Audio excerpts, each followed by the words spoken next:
이사야 4장을 묵상하겠습니다. 내용은 예루살렘의 회복에 대한 희망에 관한 것입니다.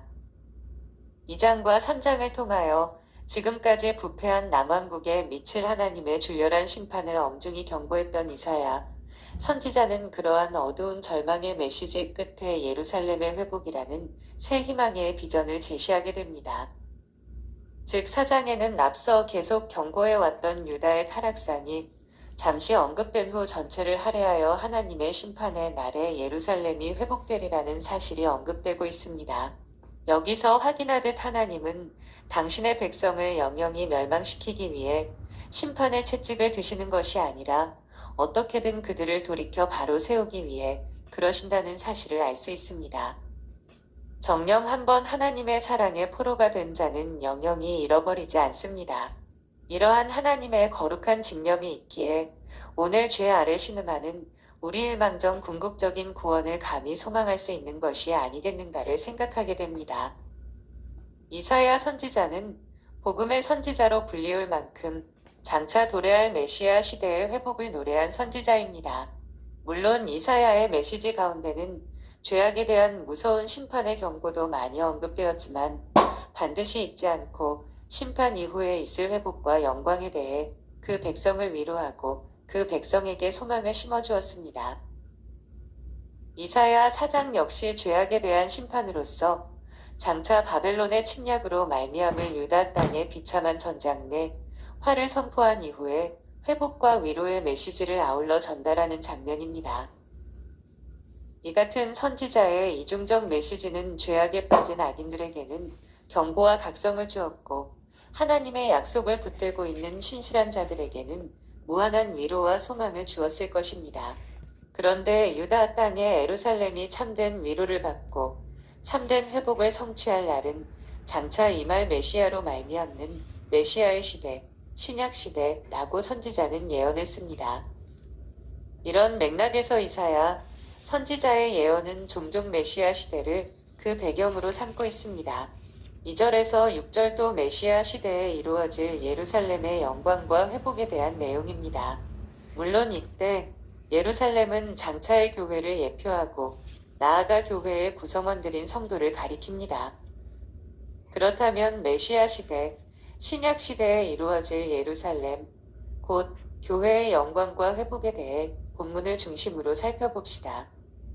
첫째로 우리는 2절에서 교회와 성도를 영화롭게 하시는 주님을 보게 됩니다.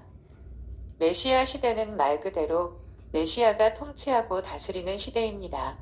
메시아의 사역이 충만한 시대입니다. 본문에서 메시아는 여호와의 싹으로 표현되었습니다.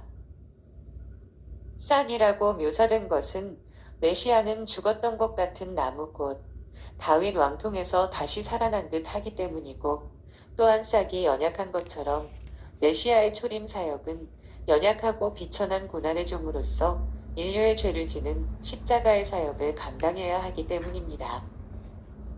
하지만 메시아는 본질상 영화롭고 아름다우신 분으로 이것은 십자가 사역 이후에 분명히 나타나었고 최후 재림의 때의 온천하에 실제적으로 나타날 것입니다. 뿐입니까? 메시아는 자신이 영화롭고 아름다울 뿐 아니라 당신의 십자가 사역으로 탄생시킨 교회를 영화롭고 아름답게 하셨습니다. 교회를 당신의 몸된 지체로 또한 영원한 신부로 삼았기 때문입니다. 그런즉 메시아가 영화롭고 아름다운 것처럼 그날의 교회 역시 영화롭고 아름답습니다. 오늘날 교회와 성도는 이 사실을 깨닫고 메시아 예수 안에서 메시아 예수로 말미암아 자긍심을 가져야 할 것입니다. 둘째로 3절과 4절에서 교회와 성도를 성결케 하시는 주님을 보게 됩니다. 그날 곧 메시아 시대의 주님은 시온에 남은 자들을 거룩하게 하실 것입니다. 여기서 시온에 남은 자들은 택한 주의 백성들, 곧 교회를 가리킵니다. 나아가 교회 구성원 된 성도, 개개인을 가리킵니다. 성도 각자는 작은 의미의 교회입니다. 그리고 남은 자들, 이란 메시아를 통한 하나님의 구원 약속을 굳게 붙든 자들을 가리킵니다. 주님은 메시아 시대에 이들 남은 자들을 반드시 찾아내고 기억하사 그 영으로 성결케 해주십니다. 여기서 그 영은 곧 성령님을 가리킵니다. 성령님의 역사는 죄를 정죄, 심판하고 나아가 그 죄의 더러움을 소멸시키는 일을 합니다. 성령님이 아니고서는 이처럼 죄를 소멸하는 성화의 사역을 할 수 있는 자는 없습니다. 인간 스스로의 노력과 공로로는 어림도 없습니다. 인간은 본질상 죄 아래 매여 있는 죄인이기 때문입니다.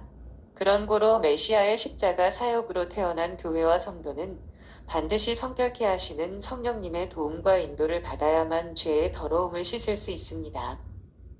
그리고 과연 메시아 시대의 주님은 성령님을 통해 이 같은 성결의 은총을 교회에 풍성히 베푸시는 것입니다.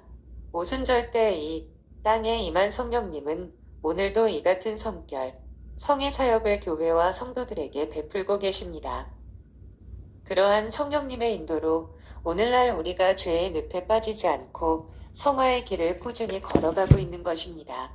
사망의 구덩이에 빠지지 않고 구원의 길로 나아갈 수 있는 것입니다.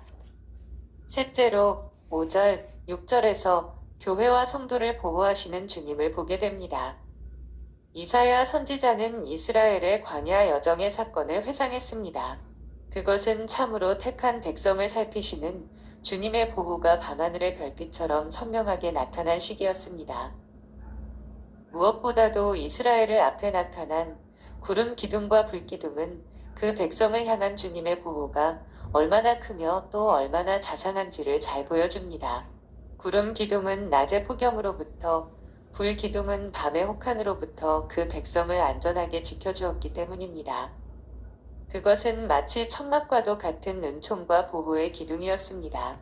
이러한 보호가 있었기에 이스라엘은 온갖 역경을 이기고 무사히 약속의 땅 가나안에 들어갈 수 있었습니다.